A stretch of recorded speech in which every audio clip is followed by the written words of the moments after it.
yourself in a position to receive knowledge. I'm very, Mr. Hurst, I had an opportunity.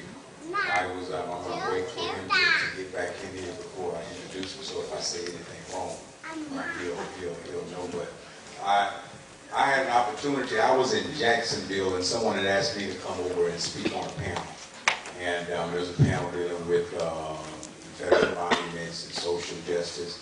And I was on a panel with about 3 or 4 people, and we were talking, and people were asking questions. And Mr. Hurst, he responded to one of the questions. Some kind of way he came to the microphone. He was in the same place as you all, and he came up and made a statement on the microphone.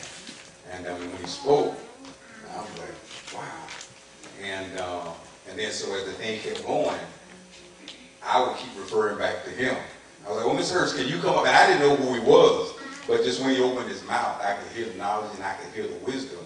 And so I began to refer to him and ask him if he could come back to the mic and share his opinion on the question that was asked. And so, and then we were at an annual conference. Our church was at an annual conference in Jacksonville, and he did a presentation.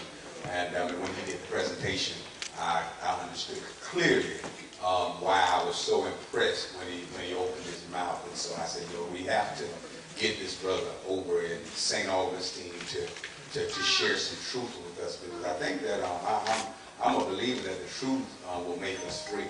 But I'm also very aware that the truth has been modified, twisted, and there's some truths that we need to know to be a better community and a better people, that we have to get told that, and he speaks that truth.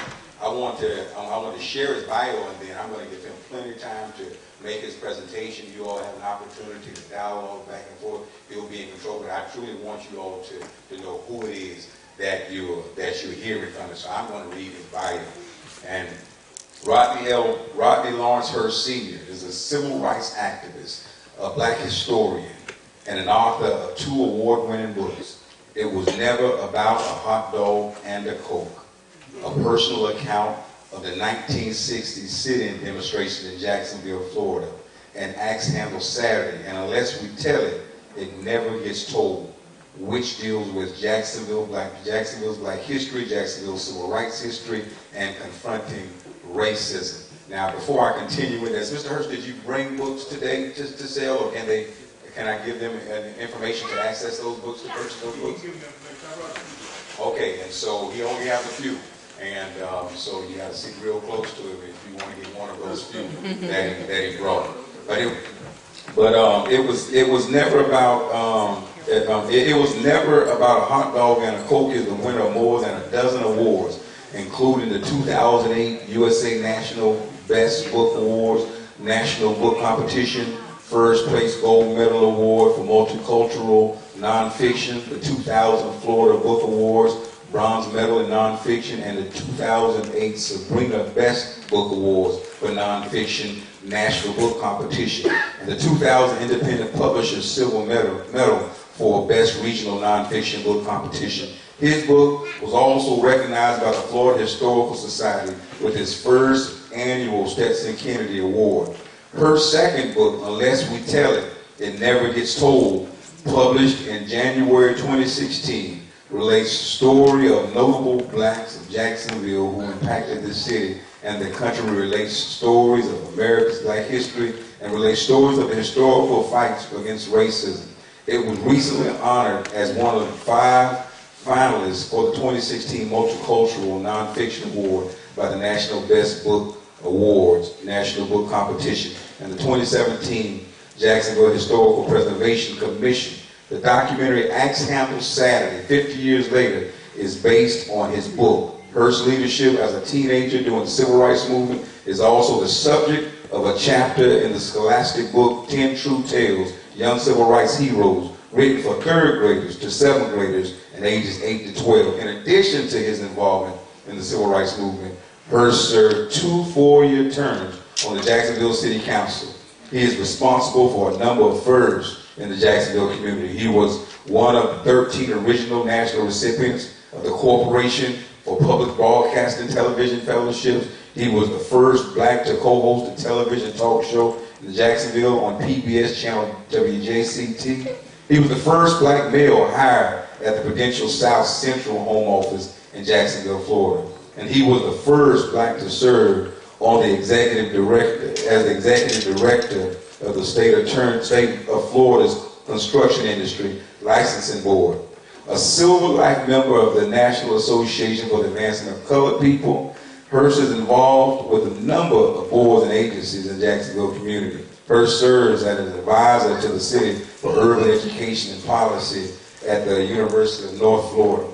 Hurst periodically teaches Black history, civil rights, and racism class in the University of North Florida, OLLI. It's the Osher Lifelong Learning Institute program. He also serves a class on old school music. I need to take that class. I like me some old school music, specifically classic old school R&B and classic Motown. He is a veteran on the United States Air Force. Hurst also served on the Jacksonville Civil Rights Task Force and chaired the subcommittee on the Civil Rights Timeline for Jacksonville, codified by the Jacksonville City Council. Hurst speaks extensively on civil rights, Black history, and racism. He was the featured speaker at the City of Jacksonville's 23rd Annual Martin Luther King Breakfast in 2010, the featured speaker at the 2013 Nassau County Annual Martin Luther King Breakfast, and the featured speaker for the 2013 Brevard County NAACP Branch Freedom Fund Dinner. He was also the keynote speaker at the 2013 induction ceremony of the Florida Civil Rights Hall of Fame when Harriet and Harriet Moore were inducted. Hurst, and he was also the speaker for the St. Paul AME Church's Our Story Truth Forum in 2020. Hurst nominated his eighth grade American history teacher, the Jacksonville Youth Council NAACP advisor, and his mentor, civil rights icon, Rutledge H. Pearson. And he also nominated longtime friend and civil rights icon, Dr. Arne Gerardo, for induction into the Florida Civil Rights Hall of Fame. Pearson was inducted in 2016, and Dr. Gerardo was inducted in 2017. He was the keynote speaker at 2020 Dr. Martin Luther King Jr. observances in Daytona Beach and St. Augustine. Hurst is also the recipient of numerous awards, including the Clarence L. T. Brown Award given by Jacksonville Urban League, Dr. Mary Cloud Bethune Visionary Award given by the National Alumni Association of Bethune-Cookman University, the Outstanding Alumnus Award for the National Alumni Association of Edward Waters College, and President's Award by the President of Jacksonville Branch NAACP, and the Jacksonville, Florida One Jacks Silver Medallion Humanitarian Award. Hurst has two sons. One's here today. He had Rodney, married to Vanlin and Todd, and two granddaughters, Marquiette and Kyle. And Jasmine. Hurst became a great-grandfather when Marquiette and Kyle's daughter, Evelyn Ann, was born last year. And this right here is probably the most important piece of his biography. This is probably the one that makes him smile the most. Come on in, dog. This is probably the one that makes, because I know how it is being a grandfather, and to be a great-grandfather, man, I know this is the one you're waiting for me to get to. All right, and so he is also a great-grandfather. Is this the grandbaby? Oh, sookie now. Yeah, I know that makes him real happy right there. He worships at St. Gabriel's Episcopal Church and Bethel Baptist Institutional Church.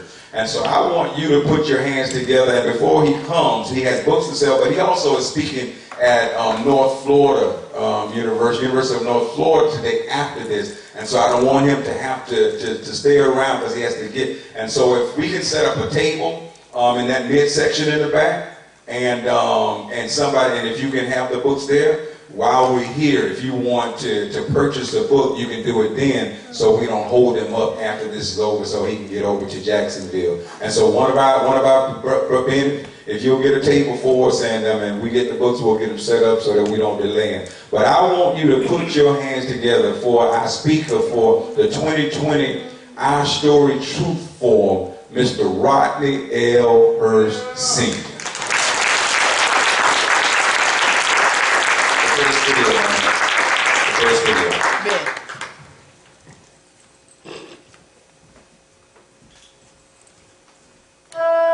The civil rights movement in the late 50s and the early 60s is a history painted on the human canvas of courage. As retail stores that opened their doors to the public, Woolworth, W.T. Grant, Coen Brothers, and other downtown stores in Jacksonville, Florida, and throughout the country would accept your money at one counter, but would deny you service at another. Their white lunch counters were visible vestiges of segregation and were an open daily reminder of the obscene and insulting treatment of blacks. Mr. Rutledge Henry Pearson, an American history school teacher and the advisor to the Jacksonville, Florida Youth Council, NAACP, imparted one basic philosophy to his students and youth council members. Freedom is not free. If it is worth having, it is worth making a sacrifice and fighting the good fight. Disregarding physical peril, members of the Jacksonville Youth Council NAACP made the decision to confront the city's segregated policies and its accompanying Jim Crow laws. They simply said, enough is enough. It was never about a hot dog and a Coke recounts the 1960 sit-in demonstrations, which sought to protest segregation peacefully, and Jacksonville's response of vicious violence. More than 200 whites with axe handles and baseball bats attacked the demonstrators in yet another chapter of the historical testimony of how some preferred to handle the racial situation in Jacksonville. The press called it Axe Handle Saturday. Blacks in the 50s and early 60s were not free. They endured racism, discrimination, pain, and suffering in the fight for civil rights. Yet, they fought on the courage of their convictions, knowing God was on their side. They endeavored to leave a legacy and heritage of which we can all be proud. We have an obligation to today's generation to tell our story. Regardless of what you have seen or heard about sit-in demonstrations, it was never about eating a hot dog and drinking a Coke. It was always about human dignity and respect. The struggle continues.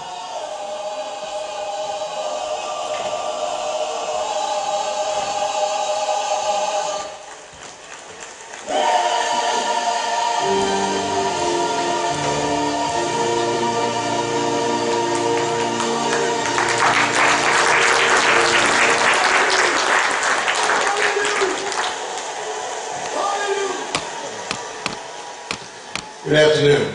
Good afternoon. It's quite an honor to be here today in not only St. Paul AME Church, but in St. Augustine, where Mr. Pearson and I would come and visit with Dr. Haley when he was organizing the youth council here in St. Augustine. So it's always good to be home. Dr. Rawls and I met several months ago. He's a throwback to the AME ministers back in the day. I love him dearly as one of my very new friends and one of already a long-time friend. So it's good to be here. Let me introduce my family. First of all, my granddaughter, Marquita, and my grandson-in-law, and Miss Everly Ann, who is my first great-grand and my son's first granddaughter. So God knows how to deliver and knows what to do and how to do it. Can I get the PowerPoint? I'm going to take some time today, hopefully not bore you, hopefully not take too much time, but we're going to talk about a number of things, some things you've never heard before. So don't turn off your iPad or your iPhones or your laptops or your tablets. Keep them on. And then as I say some of the things I'm going to say that you have not heard before, look it up. And if you don't believe folk will look it up, I've got Elder Dove here. Jeffrey Dove. Jeffrey's mother and I have been friends for a number of years, and I knew Jeffrey for a very long time. Jeffrey, could you hold your hand up? You're sitting on the front row, so another great Andy minister. But we're going to go through a few things today as we not only talk about Martin Luther King, but talk about civil rights history and American history, and talk about some of the things that you do not talk about. You see, when we talk about racism, when we talk about black history, when we talk about civil rights history, those subjects many times are uncomfortable for black folk and white folk in mixed company. So we don't like to talk about uncomfortable things.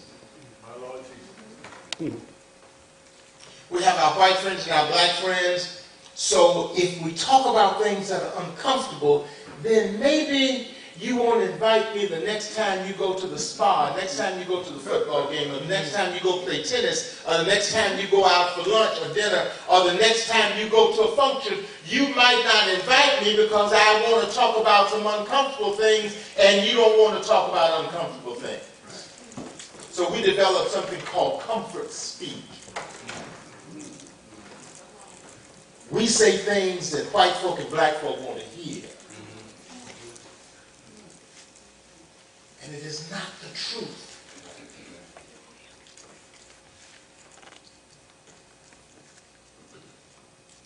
I don't know, who's the young lady who's my computer guru? Ida, thank you. Give me the next one, please. Education is serious business, yet white America contemplates and expects black America not to research and not to take their own history seriously.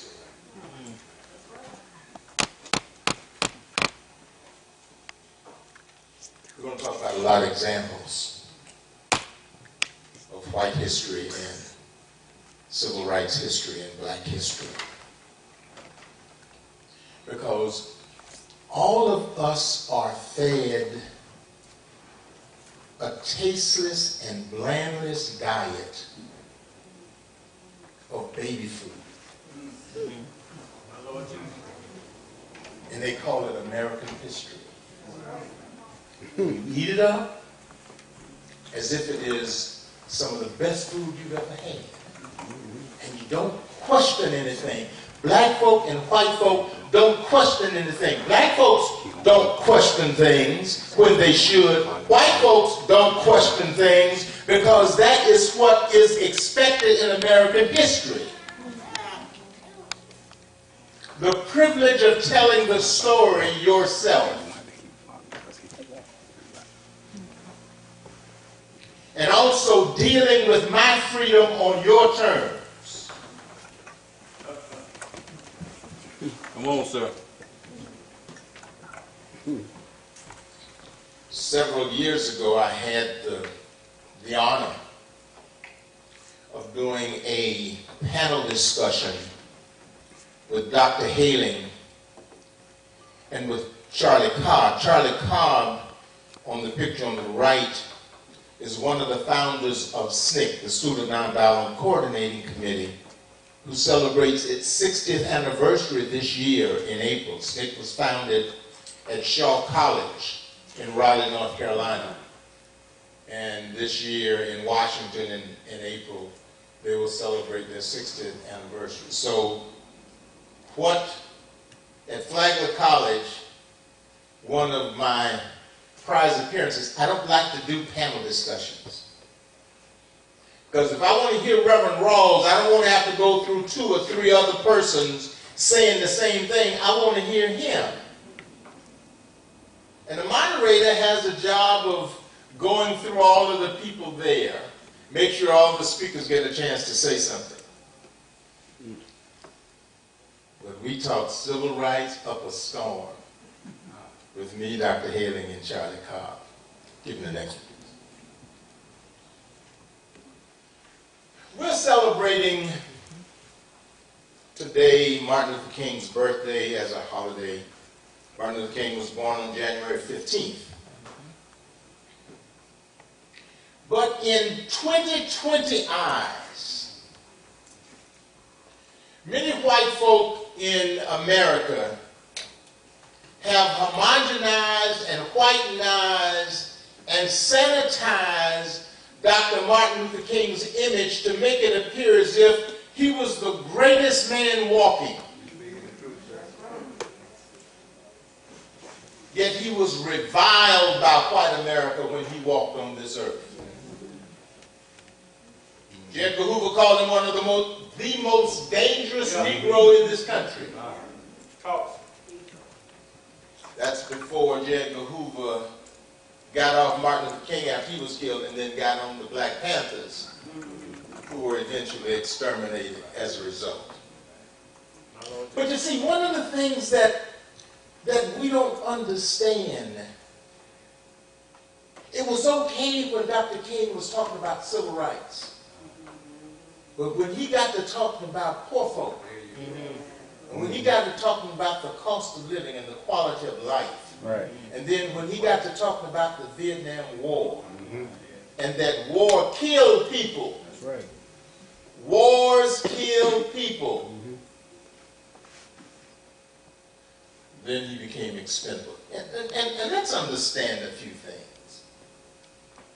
I am pro-black because when I look in the mirror every day, I see a black face looking back at me.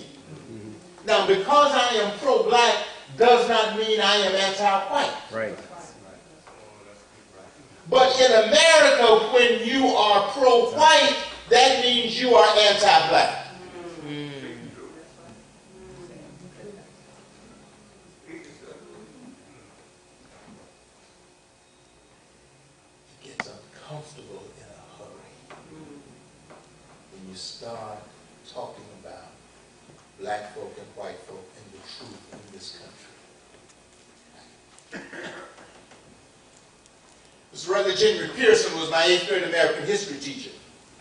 First day of the class, he said, "This is the American history textbook," and he would give us the title, the chapters, how many pages, what the book entailed. Then he would slam that 8th grade American history book approved for Negro students in Negro Isaiah Blocker Junior High School as part of the Negro division of the Duval County Public School System. He would slam that book down on his desk and he would say, "Lead it home." Mr. Pearson did not teach us American history from the slanted and racist viewpoints of white historians and white textbook authors who only saw fit to include the names of George Washington Carver and Booker T. Washington in that history book. And even though they are important, they are not the only blacks who made salient contributions to this country. And he wanted us to understand that.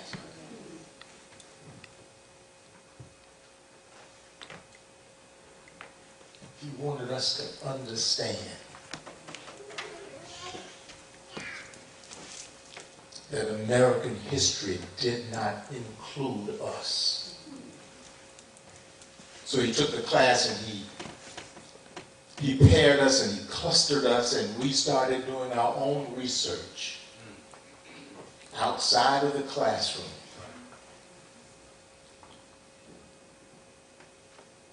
We wrote letters to Jackie Robinson and John Hope Franklin and Althea Gibson and Thurgood Marshall, Constance Baker Motley, Spotswood Robinson. They were the members of the Dream Team, the original Dream Team that won the Brown decision. And when we would get responses back, we had to do reports on our sending the letter and the responses that we got back. We also had to do book reports. Our first book report was on Toussaint Louverture, and I'll talk about him after a while. But we had to submit to him 2 to 3 typewritten pages, double-spaced, that he would then put up around the room. So it was Black History Week at that, Negro History Week at that time, but it was Negro history every day in his classroom. One problem. We couldn't type. were in 8th grade. I was 11 years old. Elder Dove, I started school when I was 5 and I got skipped. Bishop McKissick Sr. in Jacksonville says, favor ain't fair. For those of you who don't know what favor ain't fair means, ask somebody. Start with Jeffrey of Reverend Dove, he can tell.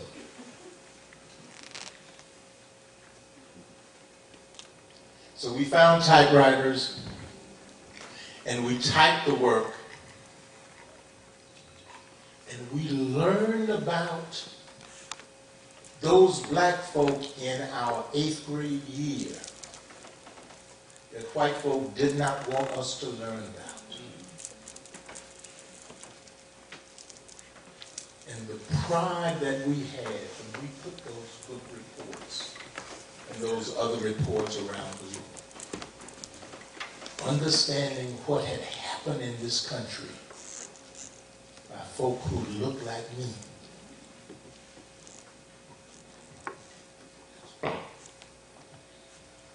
Mr. Pearson would say, freedom is not free. If you are not a part of the solution, you are a part of the problem. 1955, public school teacher saying this to his black public school teacher, saying this to his black students. And he then encouraged us to join the Youth Council NAACP.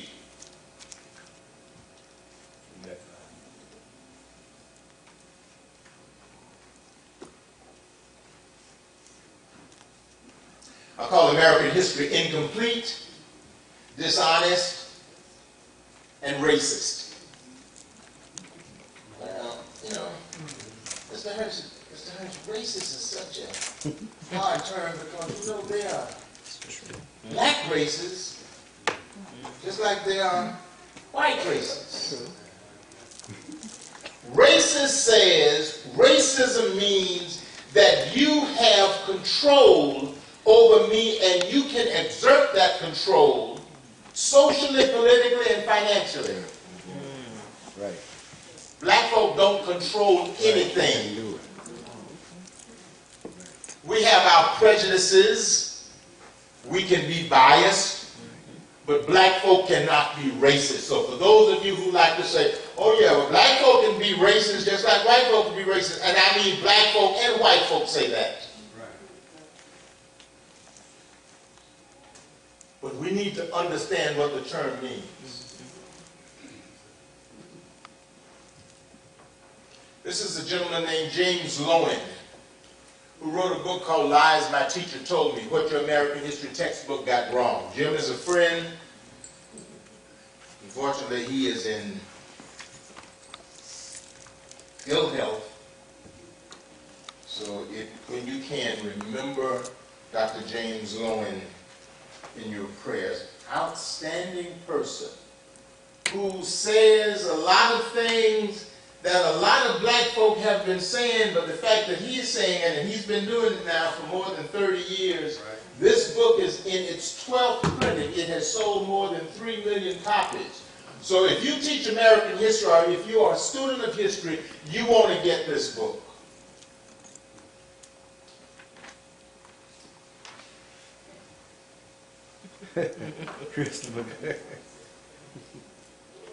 Question. Where did Ponce de Leon land when he came to this country? Don't be timid. I mean, St. where did he land? St. Augustine. St. Augustine. Okay, I mean, do we agree upon that? St. Augustine. I mean, but we agree upon that he landed in St. Augustine. Where did Christopher Columbus land when he discovered America? They say Plymouth Rock.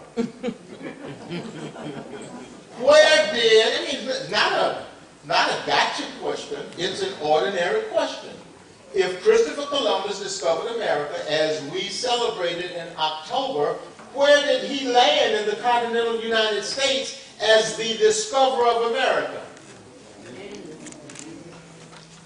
See, if I had more time, if I didn't have to get back to Jacksonville, I would just wait here until you get the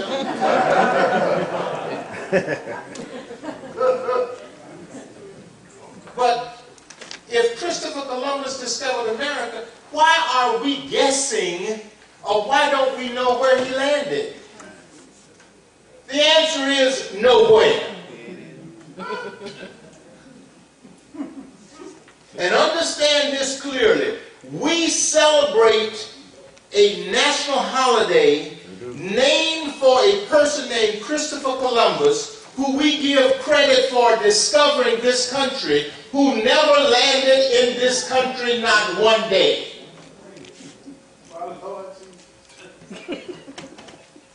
So how does that happen?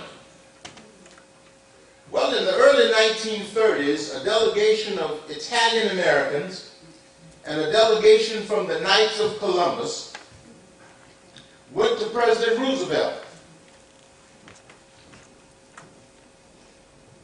Mr. President, we'd like for you to consider declaring Christopher Columbus' birthday as a national holiday. Italian communities don't like the negative publicity that they get based on the mafia, Al Capone, and all of that. And plus, he was a Catholic. So that would help you with the Catholic community. So let's name a holiday after Christopher Columbus. You know, the man who determined that the world wasn't flat.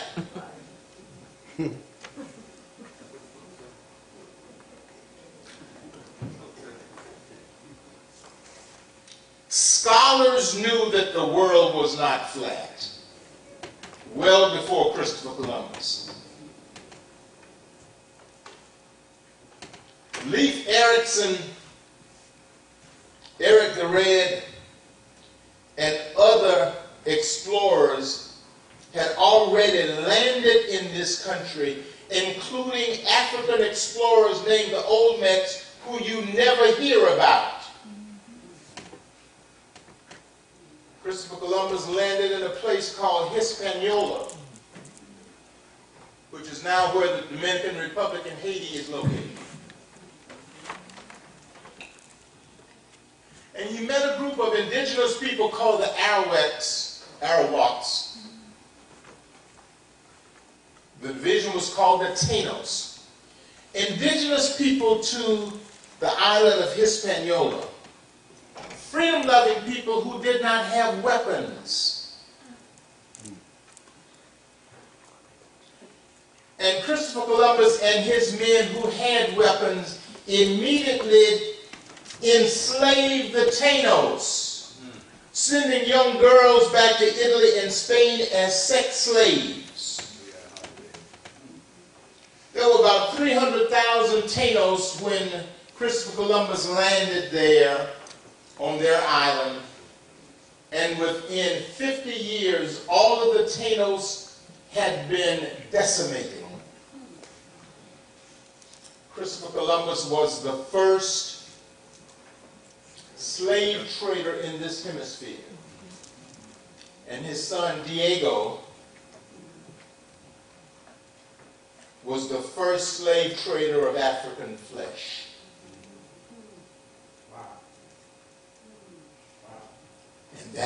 That's who we celebrate as the discoverer of America. So my question always to teachers, to educators, doesn't make any difference, elementary school, middle school, high school, colleges, and universities. When you know something is a lie, do you continue to teach it? So if you will not teach a lie, why are we still celebrating Christopher Columbus Day?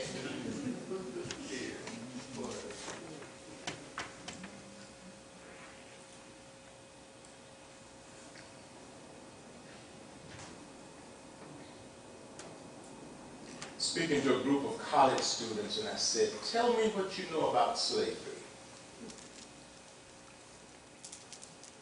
Well, Mr. Hurst, they tried to make Indian slaves, but that didn't work out because they got these diseases. So since Africans and Europeans had interacted, then it was determined that Africans would be better slaves than Indians. And of course, Africans started slavery. The African tribes, they gave whatever prisoners they had when they had conflicts and wars, they gave them into slavery. I see, let me see if I can understand this. The African chief picked up his cell phone and he called somebody with a ship and said, hey, we got some people here that you might want. So you sent a ship to get those people. Where did you take them? Well,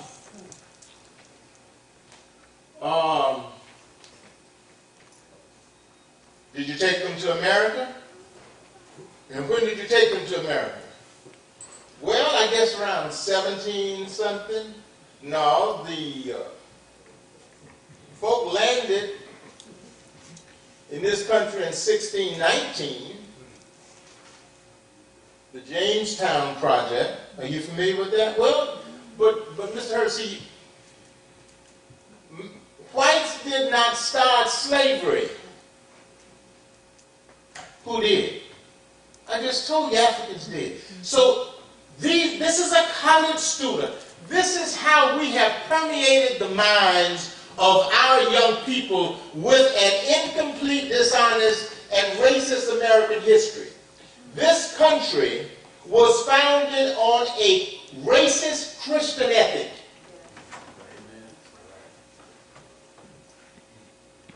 See, the Bible says, do unto others.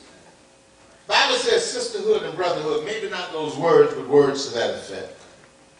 Jesus Christ's teachings were always about how you treat your fellow man and woman. So what you had to do,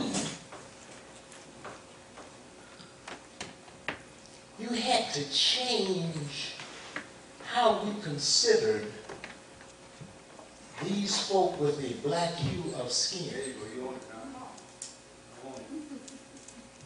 So here's what we're going to do. Let's call them property. And you can do whatever you want to do with property. And we're not violating biblical teachings or the teachings of Jesus Christ. So we give you either or. They are chattel and or property.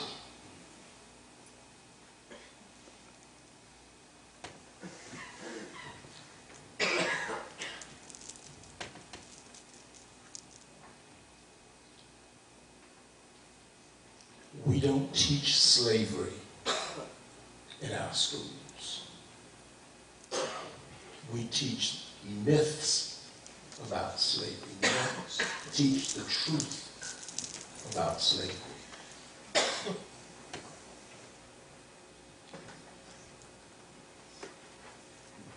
Let me come back to slavery. What did Paul Revere do?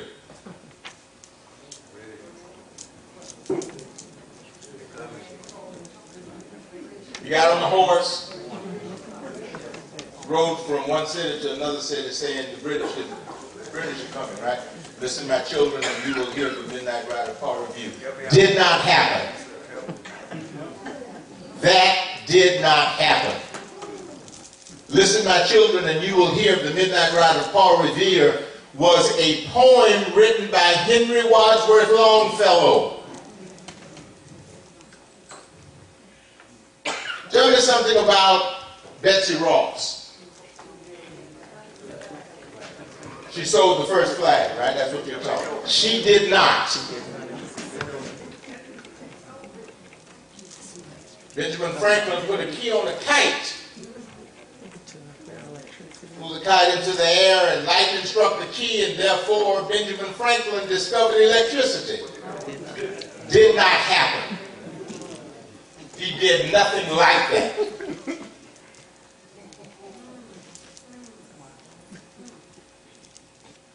We hold these truths to be self-evident, that all men are created equal, that they are endowed by their Creator with certain unalienable rights, that among these rights are life, liberty, and the pursuit of happiness.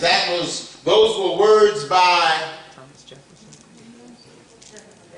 Thomas Jefferson in the Declaration of Independence. Declaration of Independence. Poignant words.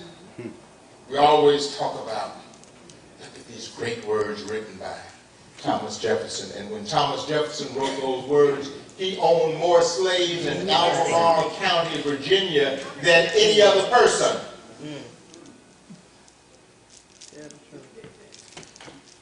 Thomas Jefferson took it a step further.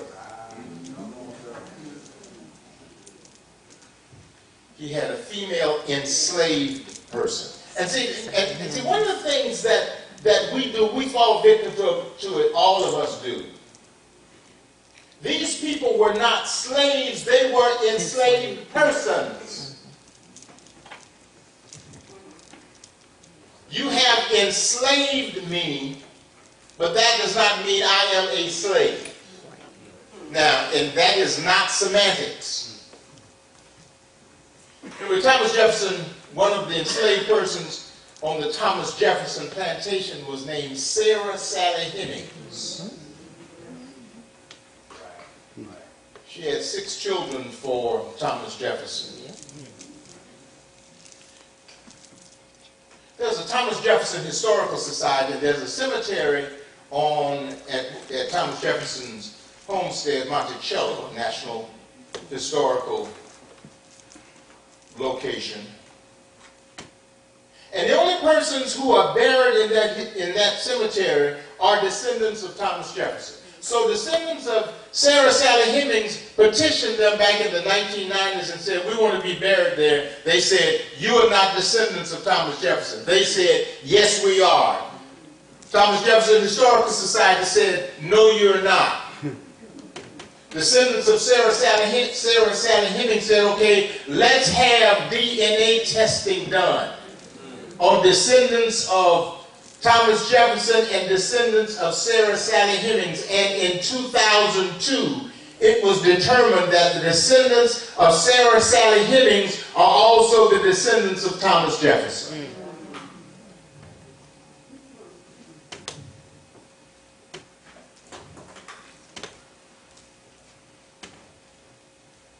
Francis Scott Key was an elitist, a slaveholder.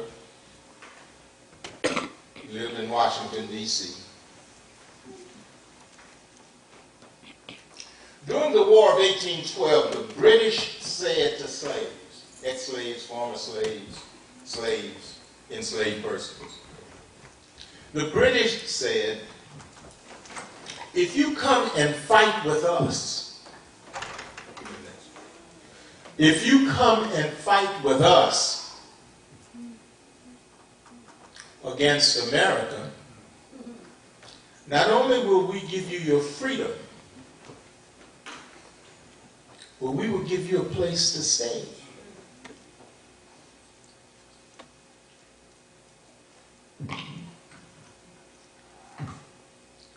So, many slaves, many enslaved persons, many former enslaved persons went to fight with the British against America. Again on the college student, Mr. Hurst, that's terrible. Why would they fight with the British against America? If you got me enslaved, you got me in chains, I will fight with anybody against you. They became the Colonial Marines.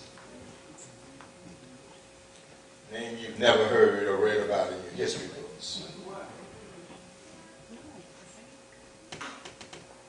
Yeah, Reverend Rawls, wonder why.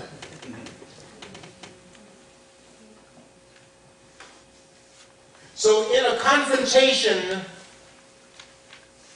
with Francis Scott Key, who's now a lieutenant in the American Army during the War of 1812, these Colonial Marines whipped Francis Scott Key and his men quite good.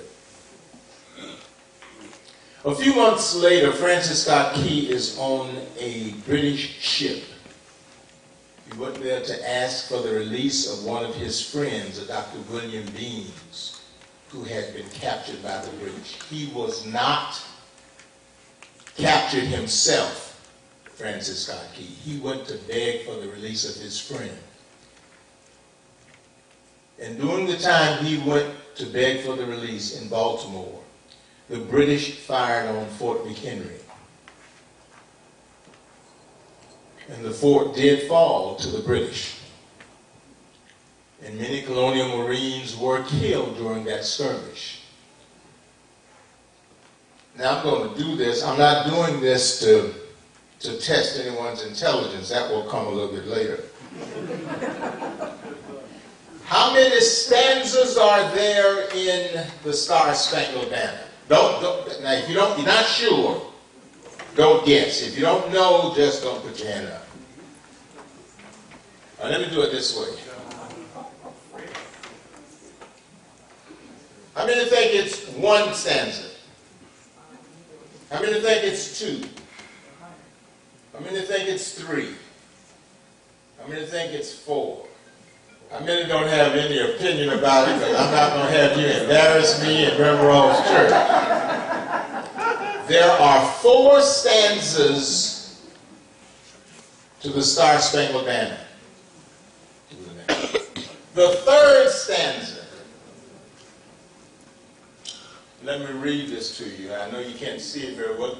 A few weeks later, in September of 1815, far from being a captive, Key was on a British boat begging for the release of one of his friends, a doctor named William Beans. Key was on the boat waiting to see if the British would release his friend when he observed the bloody battle of Fort McHenry in Baltimore on September 13, 1814. America lost the battle but managed to inflict heavy casualties on the British in the process. This inspired Key to write the Star-Spangled Banner right then and there, but no one remembers that he wrote a full stanza, 3rd stanza, decrying the former enslaved persons who were now working for the British Army.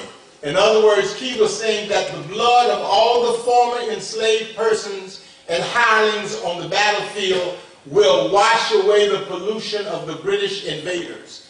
Key was still bitter that black soldiers got the better of him earlier. The 3rd stanza of the Star-Spangled Banner is one of the most racist stanzas you will read. Star-Spangled Banner has nothing to do with patriotism. It has everything to do with war. And we get upset. We get angry because Colin Kaepernick knelt to protest police brutality and American racism, as if there is no police brutality or American racism in a country that was founded on racism.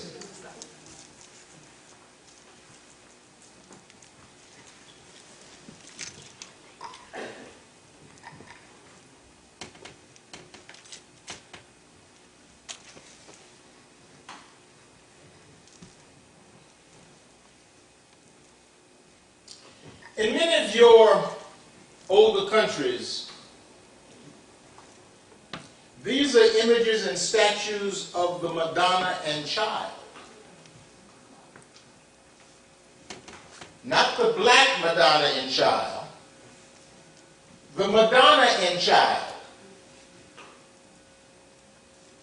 Before Jesus Christ was Europeanized, before he was whitenized.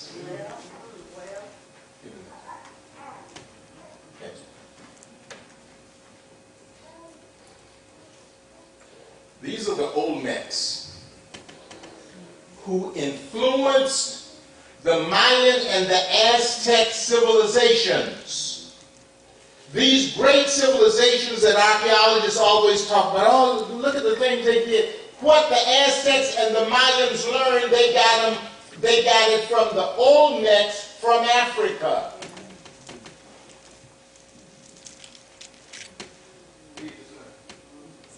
Images that many of you have never seen before, not knowing that these explorers settled in the southwestern United States, Central America, and in South America.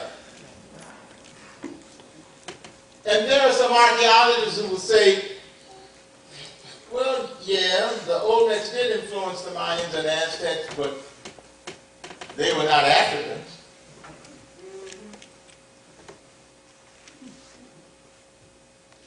So in other words, them high cheekbones and thick lips, the nose and the wide eyes that I'm looking at are not Negroid or African features. Well, you know, we just can't say that they were Africans. What can we say? You see, one of the things that we have to deal with and understand too, archaeology does not mean that it's always the truth. Archaeologists took Egypt as this great country on the continent of Africa, and they tried to excise it from the continent to make it appear as if Egyptians were really Europeans. They make the nose thinner. On some of the pictures, they would lighten their skin. So just because an archaeologist says it does not mean it's so. Even in religion. So you all follow me on this. Got two heavyweight theologians over to my right. Elder Doug and Pastor Rawls. So an angel came to Joseph. Some say the angel was Gabriel. They came to Joseph and said, Joseph, Herod is killing the firstborn.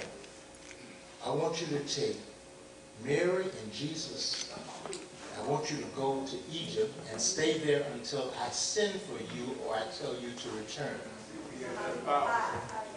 That's the Bible. That's what we study.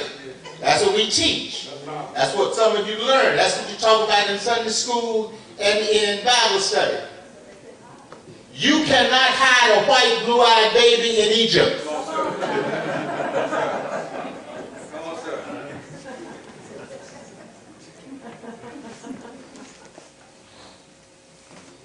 So if you sent the family to Egypt to hide, and Egypt is a country on the continent of Africa, then the optics of this white Jesus with blue eyes and hair down to his shoulders does not work.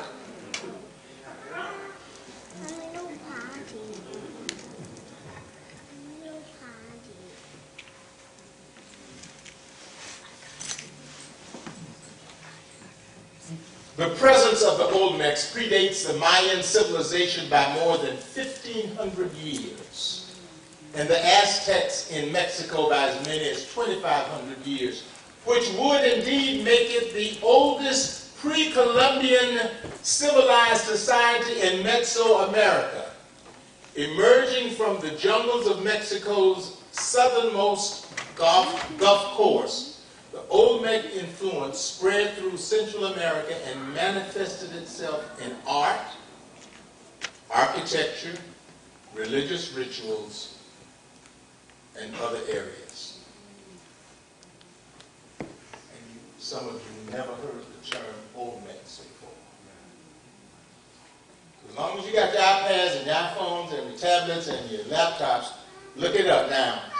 Look it up, and if I've said something to you that you find is correct, because it's going to get a little bit rougher. Rough. Stand up and tell me. But make sure you know what you're saying. Because I know just human nature, no one likes to be embarrassed. And I wouldn't embarrass you. Yes, I would. If you challenge and your information was incorrect. I'll tell you about Toussaint Louverture. Toussaint Louverture was a slave who led the only successful slave revolt in this hemisphere. Now, understand in American history, the fact that you don't read about slave revolts makes you think that, oh, well, you know, the slaves, they didn't try to revolt. They enjoyed it. They were complacent. They were satisfied. They were comfortable with slavery. Don't you dare believe that. When Toussaint Louverture led the slave revolt, understand now, slave revolts are not diplomatic. In revolt is violent.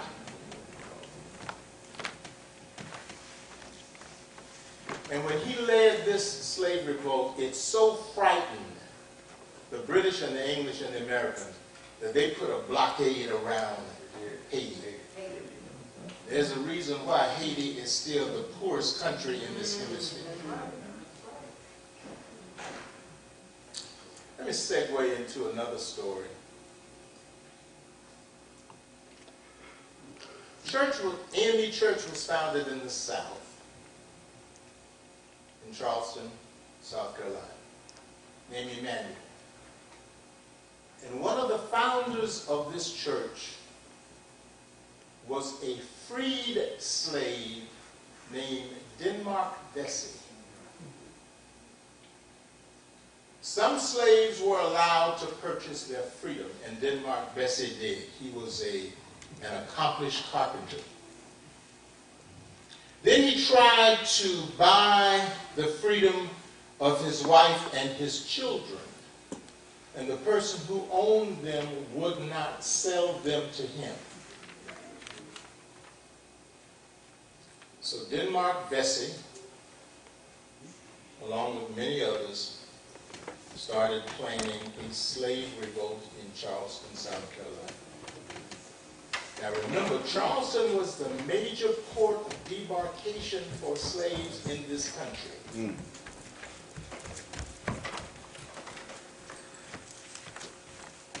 And in the process of planning for this slave revolt,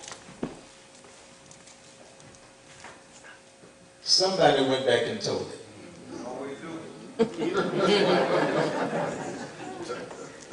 Which also conjures up the house Negro and the field Negro. We ain't got time to talk about that right now, but that's another subject altogether. Anyway, when they got wind of it, they arrested about 35 people. And they killed them, and they saved the killing of Denmark Vesey for later.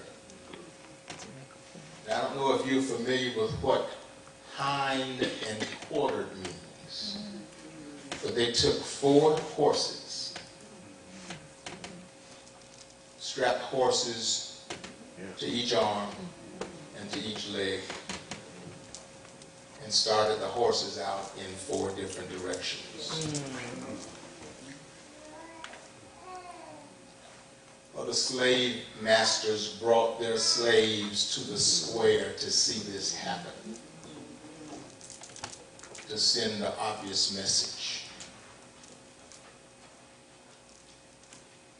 They then went and they arrested the pastor of Emmanuel, Reverend Morris Brown. Kept him in jail for several months. Finally, when he was released, he and his family packed up and went to Philadelphia. He became the 2nd bishop in the AME Church. After that, in the South, blacks were not allowed to have church and a white person not be in the midst of their churches. Whites had determined that churches were the foundation of revolt activity.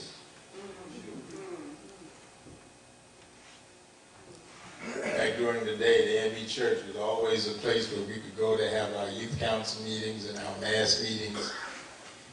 That's another subject for another day. But Toussaint Louverture led the revolt, and then later his men were able to defeat Napoleon.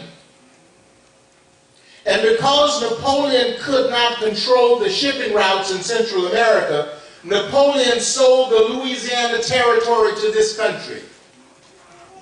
So the history and the background of Toussaint Louverture is inextricably bound to the history of this country, yet you will not read anything about Toussaint Louverture anywhere in history books, nor will teachers teach about Toussaint Louverture, black teachers or white teachers.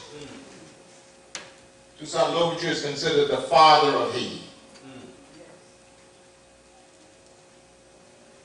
How many of you are familiar with the Three Musketeers and the Count of Monte Cristo and the Man in the Iron Mask? Great stories. written by Alexander Dumas, who was black. The father of Russian literature, Alexander Pushkin, is black, was black.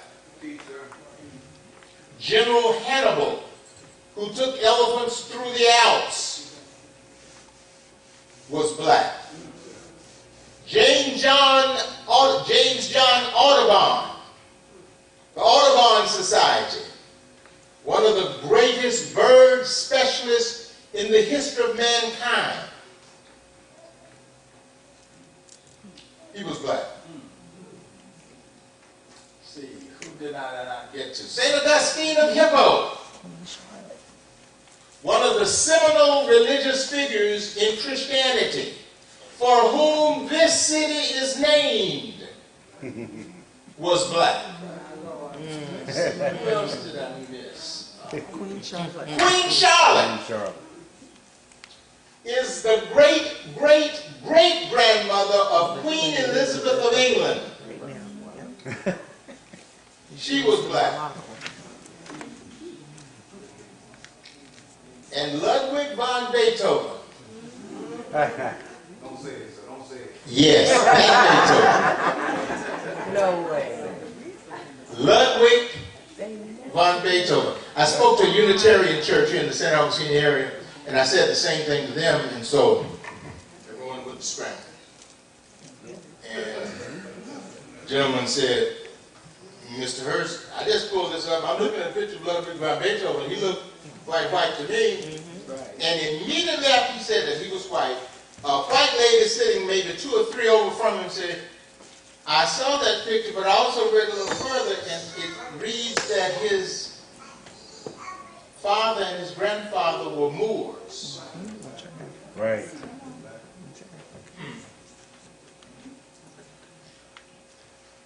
See, some things white folk will give up. Ludwig von Beethoven ain't one of them.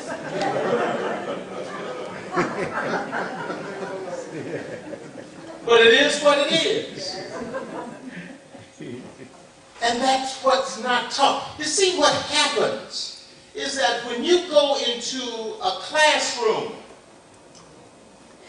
you're black with your white friends, you're white with your black friends, and you're sitting side by side, and you open up a history book, a literature book, a math book, and you cannot read anything about folk who look like you if you're black, but everything about Europeans and white Americans, then that says to you, and it means that the playing field is not level.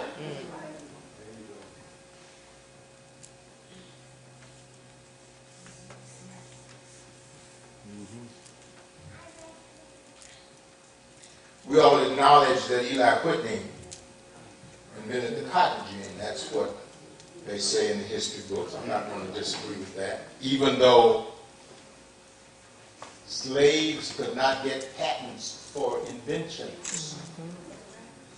And the U.S. Bureau of Patents says there are more than 3,000 inventions invented during slavery that slaves could not get credit for, and their masters got the credit for that invention.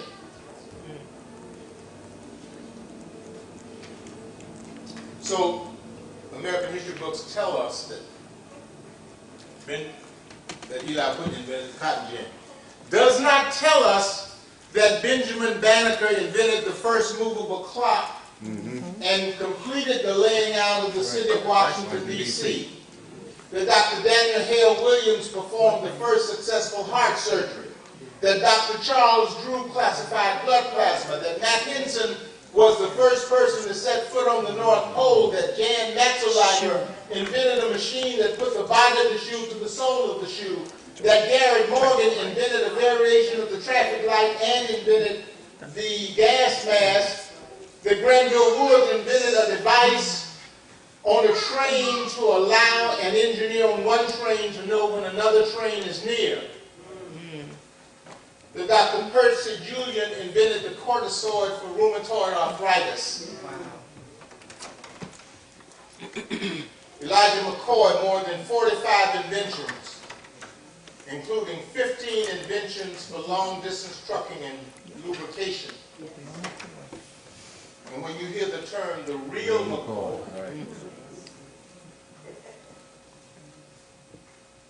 they're talking about Elijah McCoy.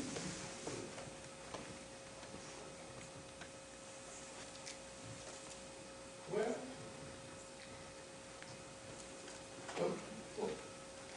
Mr. Hurst, we can't include everybody in the curriculum. So said one of the curriculum supervisors in Duval County when I spoke to them. I told him, I said, but of these examples that I gave you, none of them are in the history books other than Eli Whitney. And I gave them a test. They got 2 correct, including Eli Whitney. And I said, it's not important that you not know the answers to this test, although that is important. But if you don't know anything about black history, how can you develop a curriculum that teaches black history? And that's what we are accustomed to.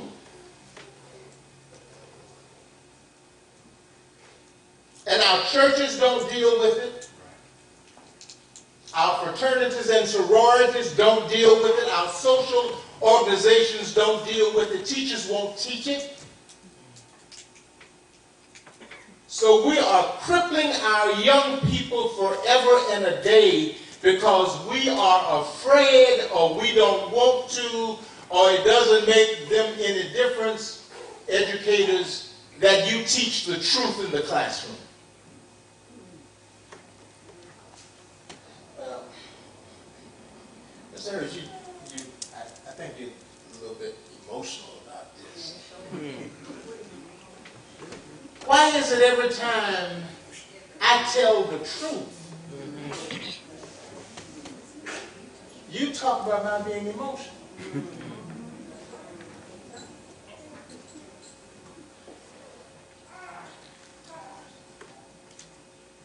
This country fought a war with an enemy government.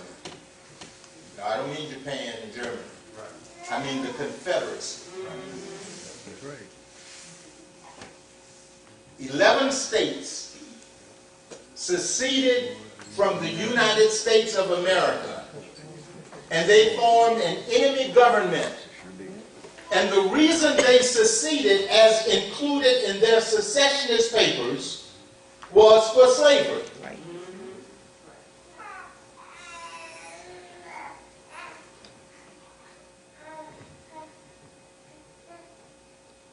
They had to list why they were seceding. And all 11 states said slavery.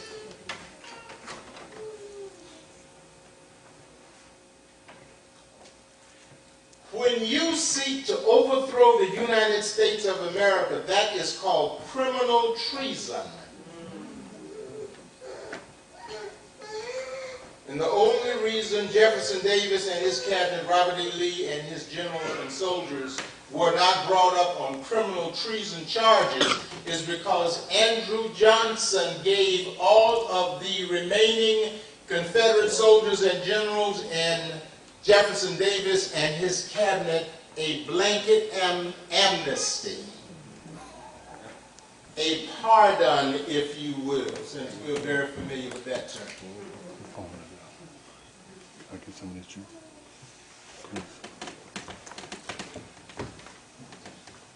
In 1865, that started Reconstruction. They started off with 20 acres. That was up to 40 acres, and General Sherman said, now I'm throwing a mule. I'm not going to need these mules anymore. I'm throwing a mule. 40 acres and a mule, which was guaranteed to all of the slaves.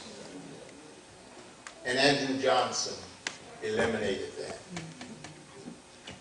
1877, there was a presidential election.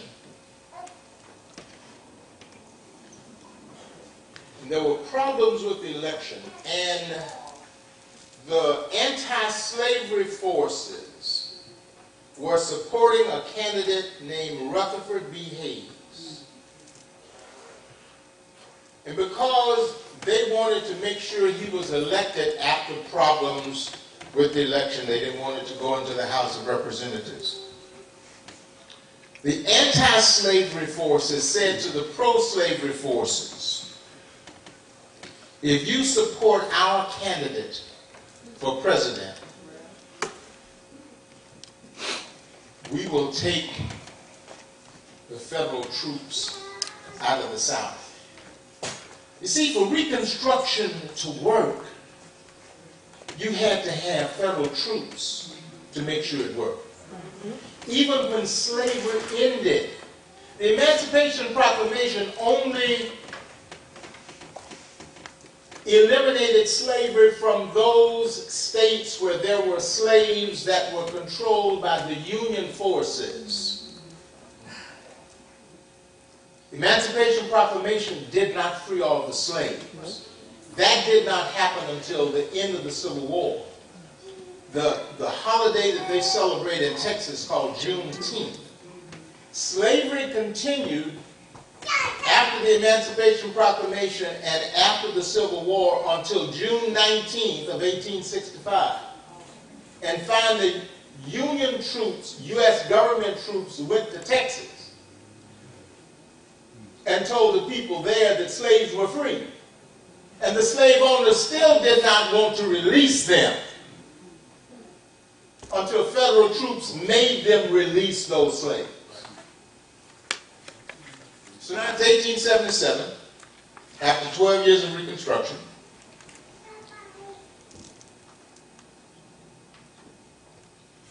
And the pro-slavery forces supported the anti-slavery forces and supported Rutherford B. Hayes.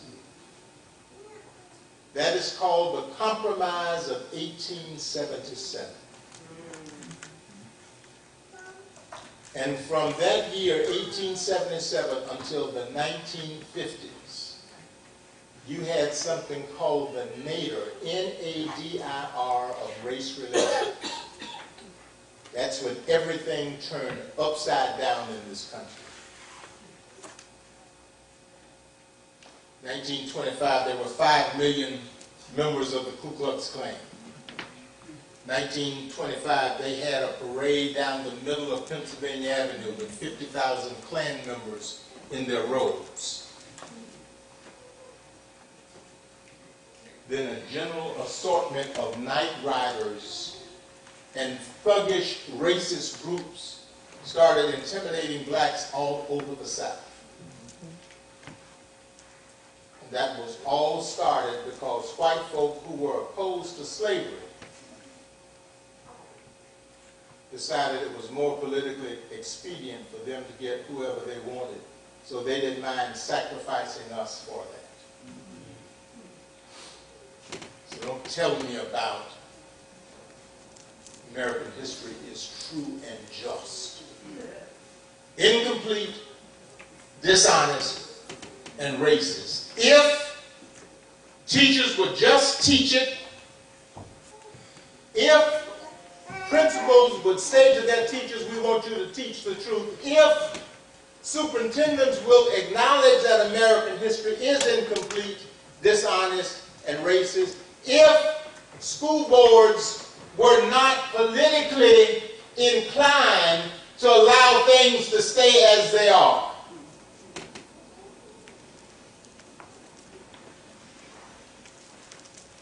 Isn't it amazing with everything that we know black folk have done? Next month, we'll see a general assortment of exhibits talking about everything. I collect the Black Heritage Stamp Series, and it started in 1978 with Harriet Tubman. And the person this year is Gwen Ifield. There are 43 in that Black Heritage series. You can teach an entire Black history course using those stamps. So now after we have acknowledged and determined that, then the question still rises, why are we still not teaching a relevant and a salient black history in our schools. And parents, and preachers, and doctors, and lawyers,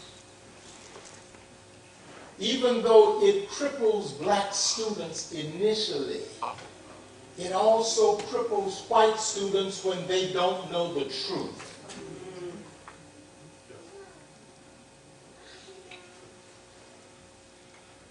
Give me the next one.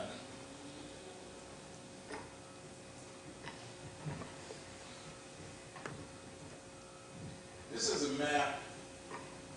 This is a map that many of you had in your classroom.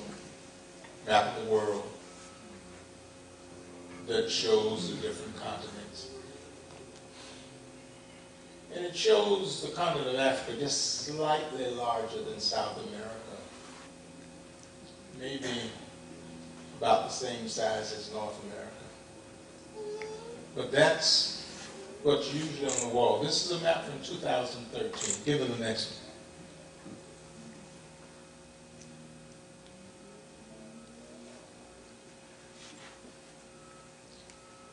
The continent of Africa is about 6 times the size of the other continents. Let's just talk about what that means. All of those countries that you see, you can't read them that close. But the United States and China and Italy and Portugal and Spain, all of those countries can fit inside the continent of Africa.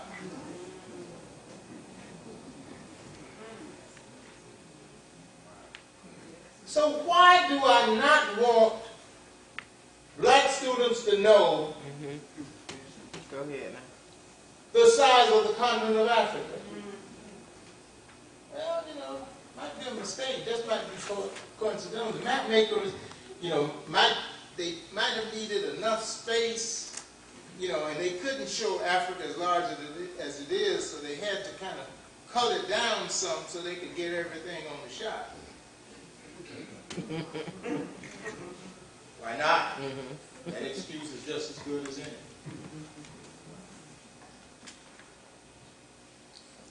That's what you get. Pastor said that's a lie, and it is. It's not true. Give it the next one. Second book I wrote is called Unless We Tell It, It Never Gets Told. And it deals with blacks in Jacksonville, Northeast Florida, who not only impacted Jacksonville in this area, but the state and also the country, starting with James Weldon Johnson, going to A. Philip Randolph, and to Bob Hayes.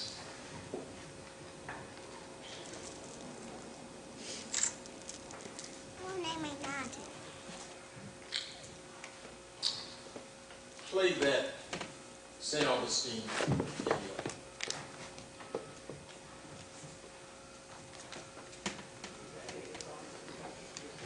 Yeah, no, I'm not finished. Just go to the video and then come back.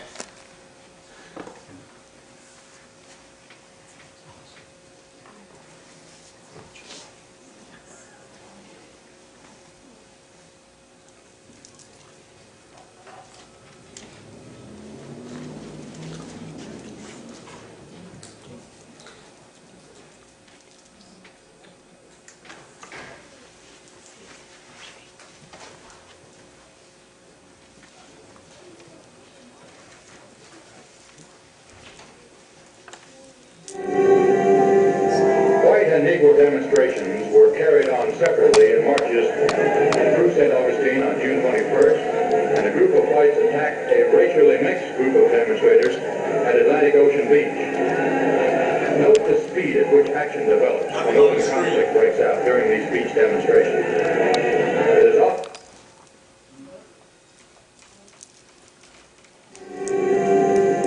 white and Negro demonstrations were carried on separately in marches through St. Augustine on June 21st, and a group of whites attacked a racially mixed group of demonstrators at Atlantic Ocean Beach.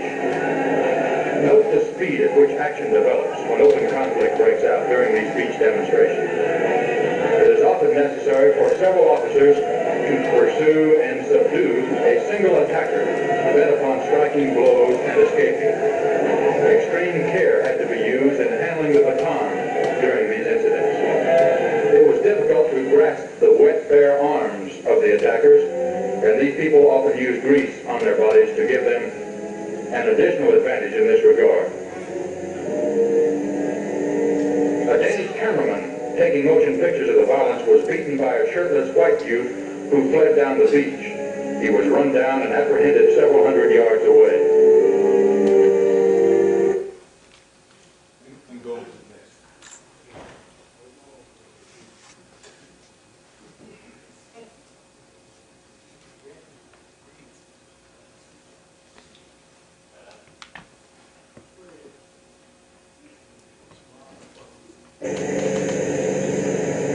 Nightly demonstrations of from 200 to 400 Negro marchers paraded to the downtown plaza around the old slave market, where as many as 1,000 people would gather, and gangs of up to about 150 whites attempted to attack the Negroes. Troopers who were working with city police and sheriff's deputies attempted to protect the lines of marchers from the attacking white men and youths who milled around the park. New lights were installed to give enough illumination to light the old park area. Several persons were injured, a number of arrests were made, and one state trooper was splashed with sulfuric acid, which fortunately was washed off quickly, resulting only in a slight burn. Martin Luther King Jr. and 17 other persons were arrested on June 11th in an attempt to eat in a segregated restaurant. King had been arrested about 16 times previously in other southern states in integration demonstrations.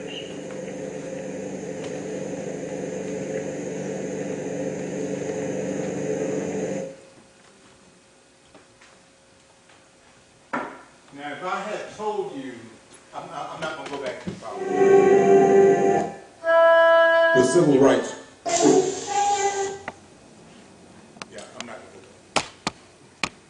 Now, if I had told you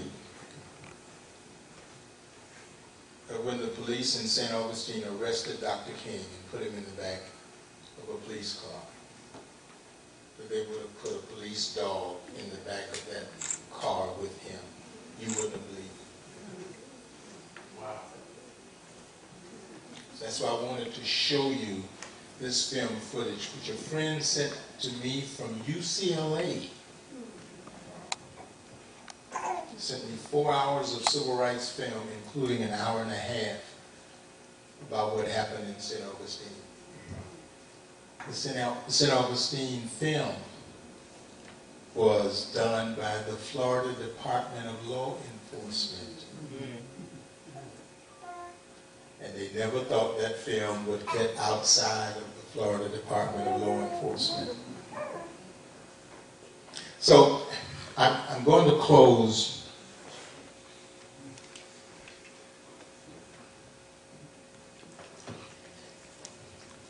and even though we celebrate Dr. King's birthday just like we do Black History Month, some of us won't do anything else for another 364 days. When the schools finish showing their Black History exhibits, they'll pack them in a box and put them up on the shelf. 2021, they'll get it off the shelf, wipe the dust off, they'll put it back up again. But they won't teach anything that's in those exhibits. In 1900, James Weldon Johnson wrote a majestic hymn called Lift Every Voice and Sing.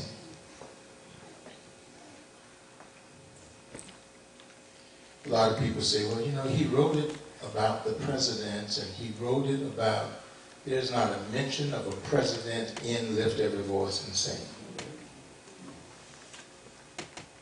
So you have to be very careful, or else folk will hijack your history. I learned the song Lift Every Voice and Sing when I was in 4th grade. West Jacksonville Elementary School, which was a Rosenwald school. Julius Rosenwald built more than 5,000 schools throughout the South.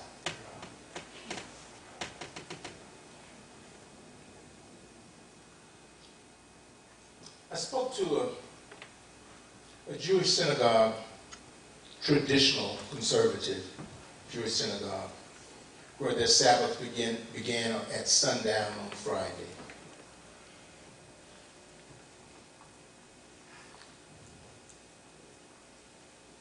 And I spoke about some of the same things I talked about here today. I don't change my message for my audiences. And the rabbi, after I finished, he got up and he said, Mr. Hurst, I'd never heard of Lift Every Voice and Sing before. He said, but as I read those words that James Weldon Johnson wrote to talk about the plight of black folk in 1900, he said, it dawned upon me that Lift Every Voice and Sing was written for oppressed people. And as a Jew, I identified with the words that James Weldon Johnson wrote. So let's do something very old-fashioned. Touch somebody next to you. And close your eyes, if you will, as I give you the last verse written by this great American who happened to be black. James Weldon Johnson started off that 3rd verse by saying, God of our weary years, God of our silent tears, thou who has brought us thus far on the way, thou who hast by thy might led us into the light, keep us forever in the path we pray, lest our feet stray from the places, our God, where we met thee, lest our hearts, drunk with the wine of the world, we forget thee. And then this great American, who when he wrote Lift Every Voice and Sang, had to acknowledge the comings down the years of Martin Luther King and Roy Wilkins and E. Philip Randolph and those other ordinary folk who did extraordinary things. He ended this great poem, this great hymn, by saying, shadowed beneath thy hand, may we forever stand true to our God and true to our native land. Amen? Amen.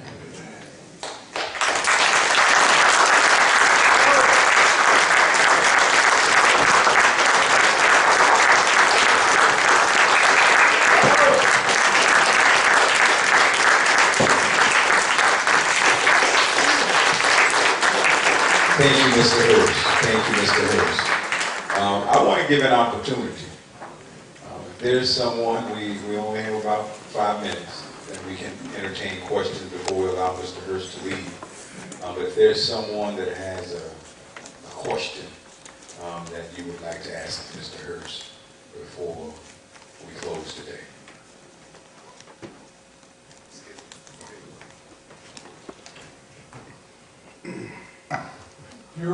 The film that was shown reminded me that I had heard and had read that in the 1950s, 1960s, St. Augustine, our city and our police force and our city government was controlled by the KKK. And is that something that you're familiar with? Well, one of the things that you will find when you study the history we've had some, I hate to use the word demonic, I'll leave the preachers to use that. It's a good word. But Bull Connor and Horst Manussi and Willis McCall, whose names will go down in the annals of just horrific and vile persons. Many of them, and all of these were sheriff or head of public safety, as was Bull Connor. There were a lot of Klan members in law enforcement. There were a lot of Klan members who were quite elected officials. There were those who would say at one time Harry Truman was a member of the Klan. Certainly we knew that some of the senators were members of the Klan, and we also had members of the United States Supreme Court who were members of the Klan. So the Klan has infected and affected government at all levels, including elected officials. Now, on the surface, you would say, well, you know, they're only going to do some things with black folk. When you think the way racists think, then they also want to do things about controlling women's bodies, telling you what you should and should not do. They also want to do things about how your government is run and what it can and cannot do. The problem with that is you can't trust a racist. There you go. There you go. So there were a lot of governments, to answer your question, there were a lot of governments controlled by the Klan, both within and without. We have another here. Hello, my name is Hi. Shakira.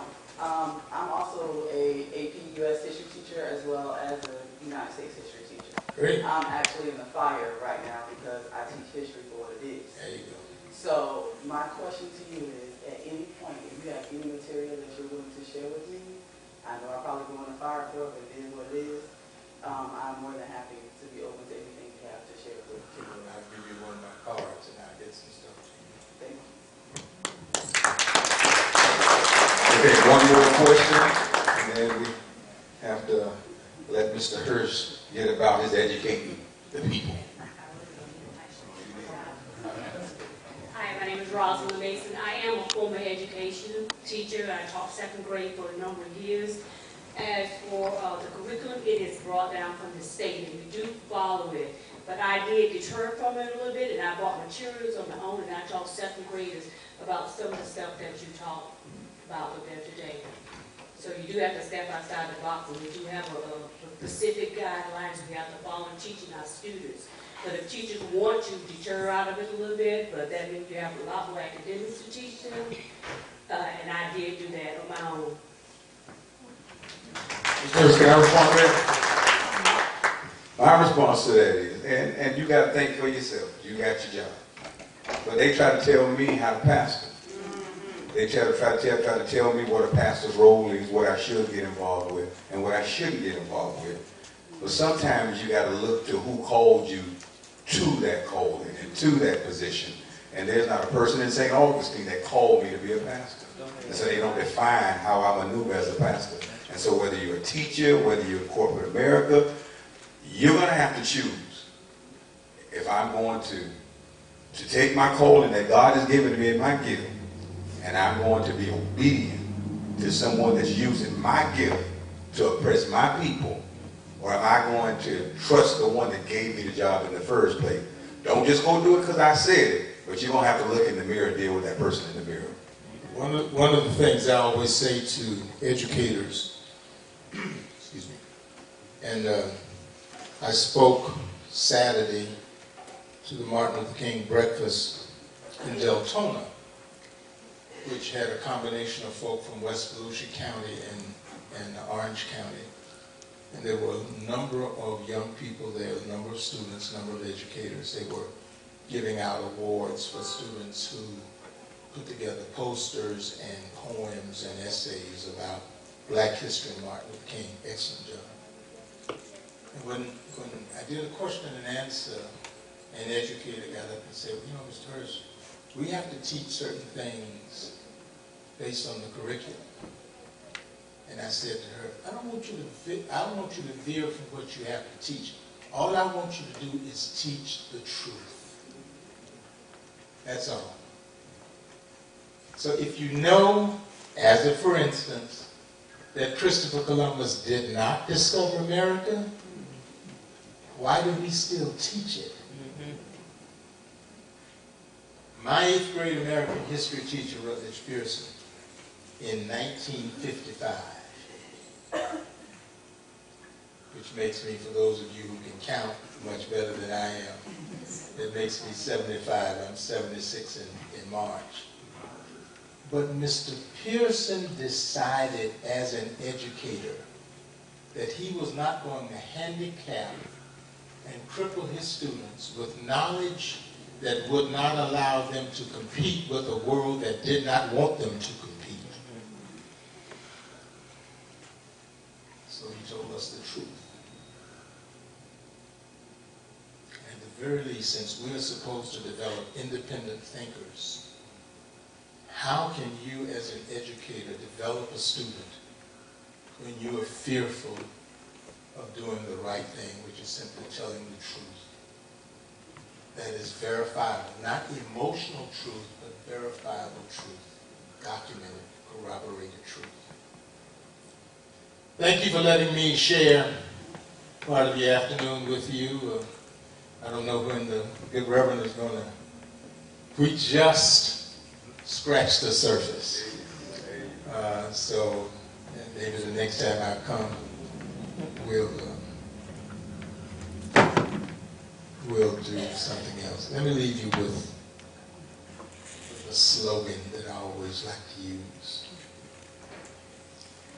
Don't judge me until you know me.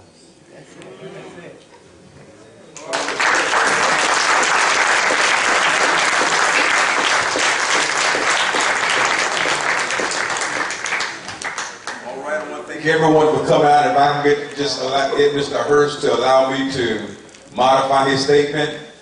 When he talked about that he may get an invitation back.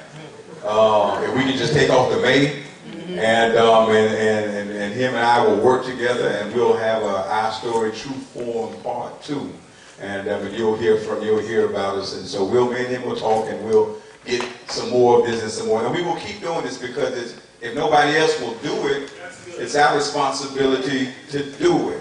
And so we'll bring Mr. Hurst and many more to continue to educate us. We want to thank him for the valuable information. Vinny, y'all have some little snacks or something there for? Okay, so there's some little stuff in there. All right, for everybody afterwards. But we thank you so much for joining us today. God be with you and God keep you. Have a great day. Thank you. Oh, downstairs.